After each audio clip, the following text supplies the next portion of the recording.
नमस्कार, जयवीर. दैनिक बहुजन सौरभच्या यूट्यूब चॅनलमध्ये तुम्हा सर्वांचं स्वागत. परवा जे पार्लिमेंटमध्ये अनुराग ठाकूर यांनी जे उद्गार काढलेले आहेत त्याच्यावरती अत्यंत तीव्र प्रतिक्रिया आलेल्या आहेत. लोकसभेत, राज्यसभेत सर्व लेवलवरती बी जे पीचा खरा चेहरा लोकांच्या समोर आलेला आहे. मुळातच बी जे पी हा जातीवादी पक्ष असल्यामुळे आज सर्व लोकांच्या लक्षात आलेलं आहे. बी जे पीचे सर्व लोक पाहत आहेत. एकीकडे आपला विरोधक अत्यंत आक्रमक झालेले आहेत, अत्यंत हुशार लोक, आणि दुसरीकडे मात्र नरेंद्र मोदी लपून बसलेले आहेत, घरून पाहतात. आणि त्यांच्याकडे 2-4 लोक जे डिफेन्स आहेत तेही इमॅच्युअर्ड असल्यासारखं दिसतं आहे. त्याच्यामुळे बी जे पीच्या समोर मोठा प्रश्न निर्माण आला आहे की 8 तारखेपर्यंत हे कसं ओढतील. रोज त्यांच्यावरती इतक्या मोठ्या प्रमाणामध्ये हल्ला होत आहे आणि ते फक्त डिफेन्समध्ये आता आहेत. त्यांना एक नोटीसही दिलेली आहे जे कामकाजातनं जे काही कमी करण्यात आलेलं आहे त्याच्यावरती, आणि एकामागे एक जे हल्ले होत आहे ते निश्चितच फार चिंताजनक आहे. ओम बिर्ला ही डिस्टर्ब आहे, सर्वच लोक डिस्टर्ब आहे. वारंवार सातत्यानं विनंती करूनही संसदीय मंत्रीसुद्धा फार अस्वस्थ झालेले आहेत. अशा स्थितीमध्ये आपलं पार्लिमेंट सुरू आहे. बघूया 8 तारीख कशी येते. ह्या दोन्ही व्हिडिओ मी तुम्हाला घेऊन येतो आहे. त्याच्यातनं तुम्हाला लक्षात निश्चितच समजेल की तिथे काय परिस्थिती आता निर्माण झालेली आहे. बघूया हा व्हिडिओ. आज मैं थोड़ा आपकी भाषा में एक प्रश्न पूछता हूं, क्योंकि पिछले 1 हफ्ते से जो पार्लियामेंट चल रही है, आप कांग्रेस में आप बहुत से कहते थे ये स्लीपर सेल हैं बीजेपी के स्लीपर सेल, और हम लोगों को भी लगता था जिस तरह के होते. हमें तो अब लग रहा है कि बीजेपी में भी कुछ स्लीपर सेल आ गए हैं कांग्रेस के. वो अनुराग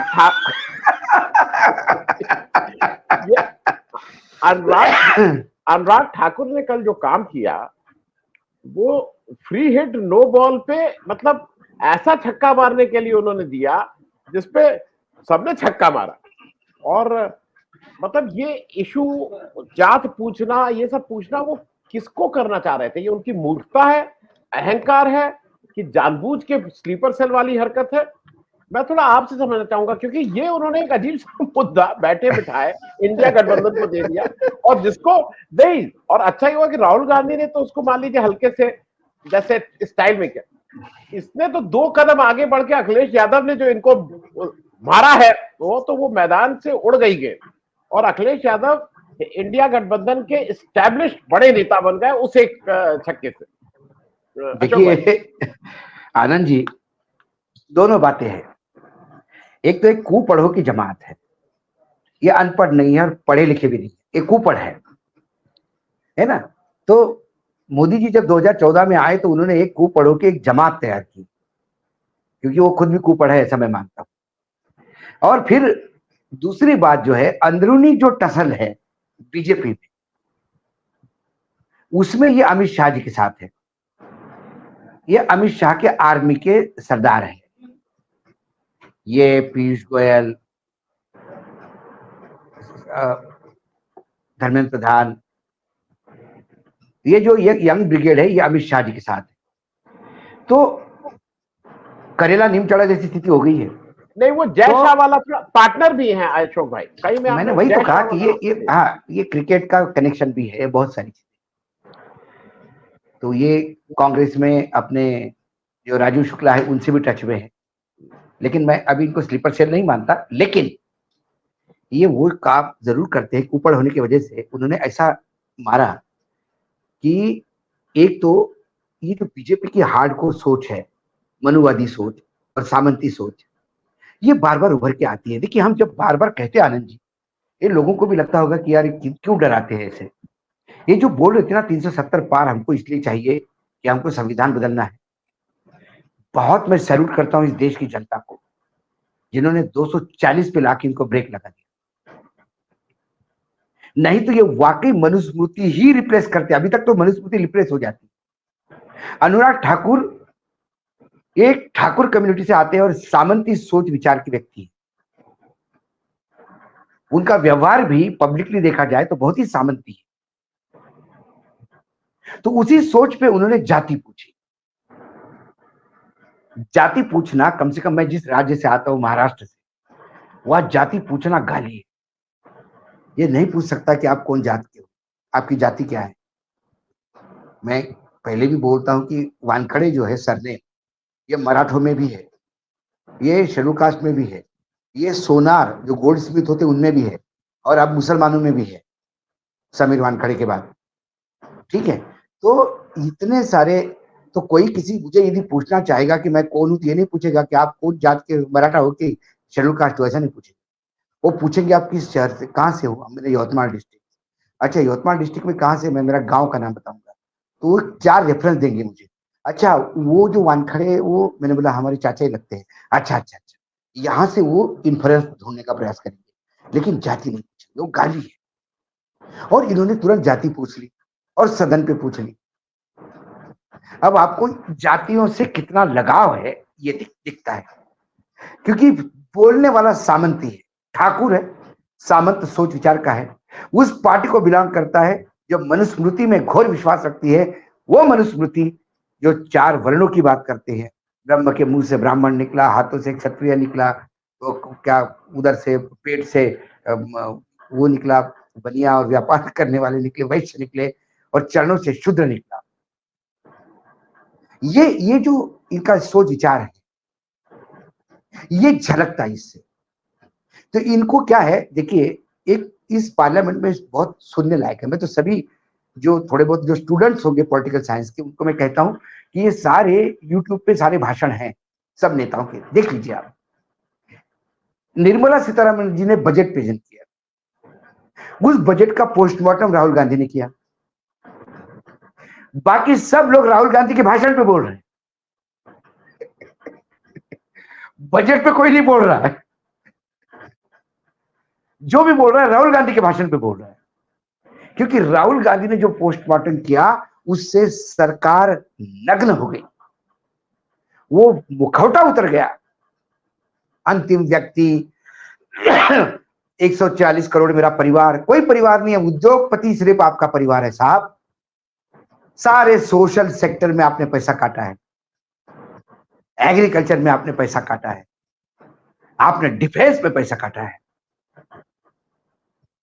डिफेंस जैसे सेक्टर में ये जो है ना अंधभक्त, 500 रुपए पेट्रोल देंगे तो भी हम मोदी जी का साथ देंगे क्योंकि देश की सुरक्षा का सवाल है।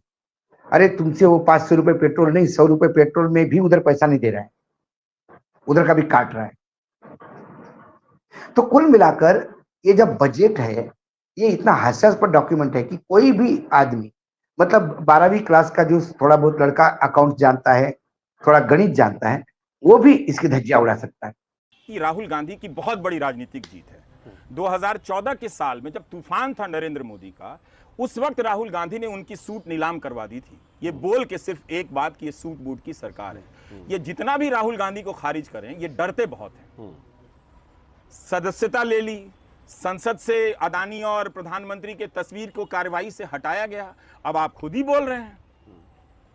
अब इसको कौन किस कार्रवाई से हटाएगा? क्या बीजेपी अपने प्रधानमंत्री का, अपने सबसे बड़े नेता के इस भाषण को काट सकती है?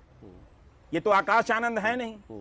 आकाश आनंद होते तो मायावती अभी तक इनको पार्टी से निकाल चुकी होती, लेकिन ये आकाश आनंद भी नहीं है। तो इतनी बड़ी बात इन्होंने कही है, अपने पूरे आधार को इन्होंने कमजोर किया, क्योंकि ये प्रैक्टिस करते आ रहे थे, झूठ ही बोलते आ रहे थे। बोलते बोलते आप नोट शहजादे बोल रहे थे, यानी हम नोट नहीं करते हैं, मुसलमान के नाम पर हमको तो वोट मिलेगा, लेकिन हम उनको अपोजिशन के लीडर हैं, हम शहजादे ही बोलते रहे। नेहमीप्रमाणे बुद्धा या सिरियलमधनं तुम्हाला एक उपालीची एक स्टोरी आहे। तुम्हाला सर्व माहिती आहे की बुद्ध आणि धम्मामध्ये उपालीवरती एक पॅरा लिहिलेला आहे डॉक्टर बाबासाहेब आंबेडकरांनी। उपाली हा तिथला नावी असतो आणि ज्यावेळेस तीनही राजकुमार आपले सर्व काही सोडून सिद्धार्थाच्या शरणी येत असतात, त्यांचे सख्खे चुलत भाऊ, त्यावेळेस मात्र ते सर्व आभूषण काढून त्यांना ते देत असतात आणि ते दिल्याच्या नंतर तिथे अत्यंत उपालीला आश्चर्य वाटते आणि ते म्हणतात की एवढाले राजपुत्र जर आपले सर्व काही अर्पण करून किंवा सोडून हे जर सिद्धार्थाकडे जात असतील तर माझ्याकडे तर काहीच नाही आहे, मग मी का करू नये? म्हणून ते येतात आणि तो सर्वच्या सर्व सामान आणि दागिने घेऊन येत आहेत। तेवढ्यात ते म्हणतात की तुम्ही जर जाऊ शकता तर मी का जाऊ शकत नाही बुद्धाकडे? बुद्ध ते ऐकतो, बुद्ध ऐकल्यानंतर बुद्ध म्हणतात त्यांना की मी तुला सर्वात पहिल्यांदा मी हे करेल, तो दीक्षा देईल, कारण तू ज्या पद्धतीने दान केलेलं हे केलेलं आहेस, त्याग केलेलं आहेस, या लोकांनी तो आपलं हे करून त्याच्यानंतर त्यांनी हे केलेलं आहे सर्व काही हे म्हणजे सर्व करून, परंतु तू मात्र सर्व काही न घालता दागिन्याचा उपयोग न घेता सोडलं आहे. हे तुझ्या माझ्यासाठी फार अत्यंत महत्त्वाचं आहे. बघूया बुद्धा या छोट्याशा या बुद्धा या सिरियलमधनं ही क्लिप.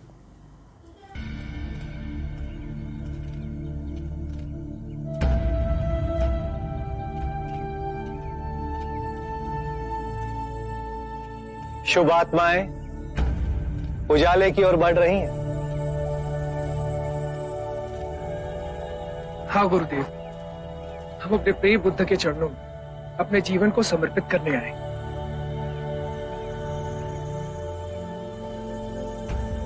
नंदो राहुल कहाँ हैं? सभी भिक्षु भिक्षाटन के लिए गए, बुद्ध भी गए.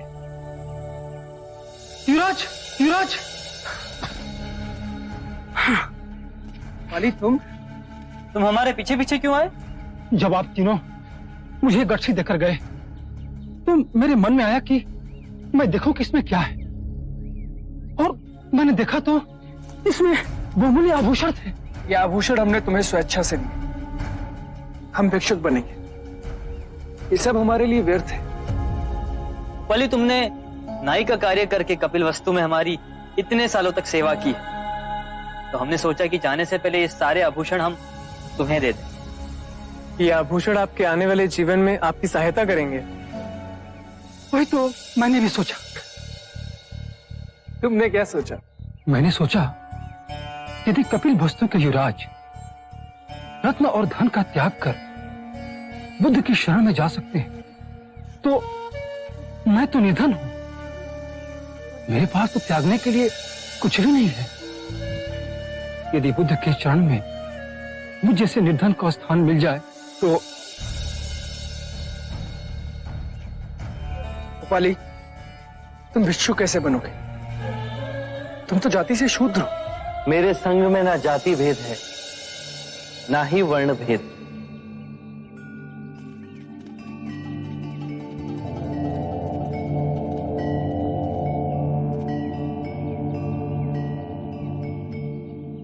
मैं सर्वप्रथम दीक्षा उपाली को दूंगा.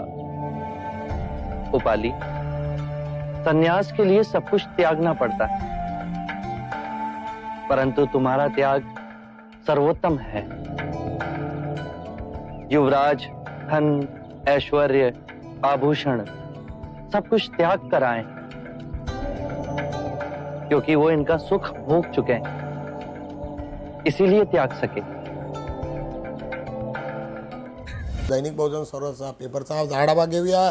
संसदेचे नवे रूप आणि राहुल गांधीची बदललेली देहबोली हे निश्चितच सर्व लोकांना अट्रॅक्शन झालेलं आहे अत्यंत. कारण ज्या 5-6 वर्षापूर्वी जे बोलत होते राहुल गांधी आणि आजच्या भाषणामध्ये त्यांना अत्यंत एक मॅच्युअर्ड आणि लीडर म्हणून ते दिसत आहेत आणि मोठ्या याच्यानी बरोबर BJPला घेरण्याचं काम सुरू आहे. त्यांच्या मदतीला अनेक लोक आहेत. अशा पद्धतीचं आजचं ते पार्लिमेंटचं चित्र तुम्हाला दिसतं आहे.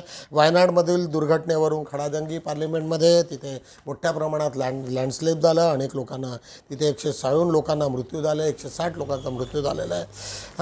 RTI प्रवेशासाठी मुदतवाढ, जे लहान मुलांच्या ॲडमिशनचा जो RTI असतो त्याच्यावरती पुन्हा आता अनेक पार्लिमेंट आपले हे झाले केसला हे झाले हायकोर्टात ते मॅटर गेलं होतं, त्याच्यामुळे त्याला एक्सटेंड करण्यात आलं. हमास प्रमुख इस्माईल हनियाची तेहरानमध्ये हत्या केली. त्याच्यानंतर मराठा आरक्षणाचा निर्णय पंतप्रधानांनीच घ्यावा. उद्धव ठाकरे यांचं म्हणणं आहे की आमच्या आपसामध्ये लढत घेण्यापेक्षा आता तुम्ही जर तिथे दिल्लीत बसलेला तर तुम्हीच घ्या. टोमॅटो आमचा व दरही आमचा. टोमॅटो उत्पादकांची व्यथा आता अत्यंत भाव पडलेले आहेत, त्याच्यामुळे मोठ्या प्रमाणामध्ये साठा होईल आणि त्याच्यानंतर मग ते कोल्ड स्टोरेजमध्ये झालं की पुन्हा निघेल बाहेर आणि फार मोठी आपल्याला किंमत चुकवावी लागेल. म्हणजे ज्या ज्या लोकांकडे कोल्ड स्टोरेज आहे त्यांची फार मजा आहे. 2047 पर्यंत भारताचा विकसित राष्ट्र बनविण्याचे दीर्घकालीन लक्ष्य आहे, नितीन गडकरी म्हणत आहेत. प्रीती सुदान यांच्याकडे UPSCच्या अध्यक्षपदाची सूत्रे त्या 1983 83च्या बॅचच्या IAS आहेत, त्यांच्याकडे ते दिलेले. सर्वोच्च न्यायालयाने अरुण गवळीला पेरोलवरून सुट्टी देण्यास नकार दिला आहे. 7 कोटीची जमीन फक्त 3.73 लाखामध्ये दिलेली आहे. एक वृद्ध महिला, तिच्यापासून झालेला हा प्रकार दिसतो, तिच्यावर झालेला प्रकार. मुंबईच्या मध्य रेल्वेवर सिग्नल यंत्रणेत बिघाड. मुंबईला तुम्हाला माहिती आहे की सिग्नल जर तिथे बिघाड झाली तर तिथे काहीच होत नाही, संपूर्ण मुंबई थांबते. म्हणून ती बातमी अत्यंत महत्त्वाची आहे. बॅरिस्टर राजाभाऊ खोब्रागडे जन्मशताब्दी महोत्सव राष्ट्रीय स्तरावर साजरा होणार, चांगली बातमी आहे. अशोका मैत्रेय फाउंडेशनतर्फे शालेय साहित्य वितरक, अनेक संस्था आता शालेय वितरक पुस्तकं अनेक वस्तू भेट करत असतात. प्रीपेड इलेक्ट्रिकल मीटरच्या विरोधात नागरिक संघर्ष समितीच्या घटक पक्षांचे समर्थन आहे.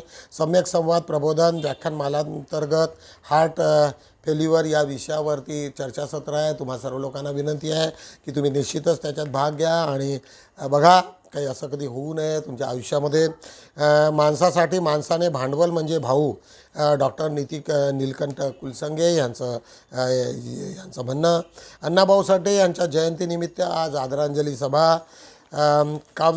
कालव्यावरील बंधारा फुटल्याने पालोरा गावात कृत्रिम पूरग्रस्त झालेले आहे. पवनेजवळची बातमी आहे. मोठ्या प्रमाणामध्ये पाऊस आल्यामुळे कालवा फुटला. रिपब्लिकन नेता राजकीय पक्ष नागपूर जिल्हा कार्यकारिणीची आज सभा झाली आणि तिथे कार्यकारिणी डिसाईड करण्यात आलेली आहे. अंगणवाडी सेविका व मदतनीस यांची छत्री मोर्चा आंदोलन सुरू झालेलं आहे. सातत्याने संघर्षाचा ठेवा म्हणजे शिक्षक प्राध्यापक माधव सरगुंडे यांचं म्हणणं. त्याच्याच खाली उच्च न्यायालय स्तरावर प्रलंबित प्रकरणे तातडीने निकाली काढा. विजयालक्ष्मी बिदरी. अनेक प्रकरणं ॲट्रॉसिटीची असो की वेगवेगळ्या ठिकाणची असो ते अजूनही प्रलंबित आहे, त्याच्यावरती तुम्ही लक्ष द्यावं. नागपूर ताज फर्निचर याची एक जाहिरात आहे. आज बघूया अग्रलेख आमचा साहित्य सम्राट अण्णाभाऊ साठे याच्यावरती आधारित एक आज आमचा अग्रलेख आहे. त्यांचं जे कार्य, एक मोठे साहित्यिक होऊन गेले. बाबासाहेबांसोबत सुरुवातीला त्यांचं हे नव्हतं, पण नंतर त्यांनी बाबासाहेबांचे सर्व विचार पुढे आणण्याचं काम केलं. अण्णाभाऊ साठे हे मराठी नव्हतेच का? निळ्या आकाशातील चमकणारा लाल तारा एक असं म्हणून एक सागर तायडे यांचा एक लेख. सरकारने जागर समतेचा भारतीय संविधानाचा अभियान राबवावे. इजेड खोब्रागडे आमचे मित्र, त्यांचा हा लेख. आदिवासी समाज मागासलेला काय याच्यावरती अनेक वेगवेगळ्या पद्धतीने आमचे मित्र डॉक्टर वामन शेळमाके हे सातत्यानं आदिवासी समाजाचे प्रश्न घेऊन लिहत असतात. आज पान 3 वरती बघूया. मानवतावादी साहित्यिक अण्णाभाऊ साठे यांच्या जन्मशताब्दीनिमित्त डॉक्टर धनराज डहाड यांचा एक लेख. एक त्याच्याच खाली कृत्रिम बुद्धिमत्ता आर्टिफिशियल इंटेलिजन्सवरती भाग 1 आमचे मित्र डॉक्टर सुनील भगत हे सातत्यानं लिहत असतात, त्यांचा हा लेख. नोकरी रोजगाराची निर्मिती शिक्षण व्यवस्थेचे नव्हे अर्थव्यवस्थेचे काम आहे असा हा लेख डॉक्टर प्रवीण बनसोड यांनी लिहिलेला आहे. वाचनीय आजचा पेपर. अशा रीतीने दैनिक बहुजन सौरभचे आम्ही 4 पानाचा आढावा घेतलेला आहे. निश्चितच तुम्हाला मी विनंती करेल की जास्तीत जास्त लोकांना हा मोफत असल्यामुळे जास्तीत जास्त ग्रुपमध्ये पाठवा. लोकांना दिवसभर वाचायला अनेक लेख मिळतात, अनेक पुस्तकं वाचणं अवघड असते, परंतु पेपर मात्र तुम्ही सातत्यानं वाचता येईल. त्याच्यामुळे निश्चितच तुम्हाला आजच्या परिस्थितीबद्दल, बुद्धाबद्दल आणि अनेक आजच्या पेपरच्या बाबतीत अनेक गोष्टी तुम्हाला कळतील. 3-in-1च्या हिशोबाने आम्ही हा पेपर बनवतो आहे, यूट्यूब चालवतो आहे. निश्चितच जास्तीत जास्त मी तुम्हाला विनंती करेल की जास्तीत जास्त लोकांना मास कम्युनिकेट करा, फॉरवर्ड करा, लाईक करा. एवढंच बोलतो आणि थांबतो. भेटूया आपण. जय भीम.